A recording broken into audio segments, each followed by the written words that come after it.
Well, the latest news is that the police chief, Tim Gannon, has resigned, and so has the officer who pulled the trigger, and that is Kim Porter. And the scenes in the Minneapolis area, last night were really something to behold, and they really were reminiscent of what we saw last summer with the death of George Floyd.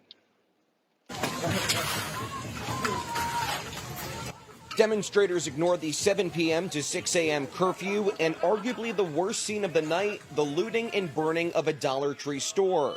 Minnesota State Patrol says about 40 arrests were made and that some citations were issued. Are y'all gonna kill me too? From curfew violations to rioting. Authorities say at least 5 other stores were looted, all after President Biden implored people not to loot. I want to make it clear again, there is absolutely no justification, none, for looting, no justification for violence. Peaceful protest, understandable. Minnesota Governor Tim Walz is boosting the presence of law enforcement in the Twin Cities area to combat the rise in crime and expected violence. You will be arrested, you will be charged, and there will be consequences for those actions. It's not debatable. You're not making the case, you're hurting the case, you're undermining the grief. The riots triggered after Force veteran Kim Potter shot and killed 20-year-old Daunte Wright at a traffic stop. The police chief says it was an accident and that Potter meant to use a taser instead of her gun. She's been placed on leave, but the explanation has done little to calm the distraught Wright family. A mistake, that doesn't even sound right.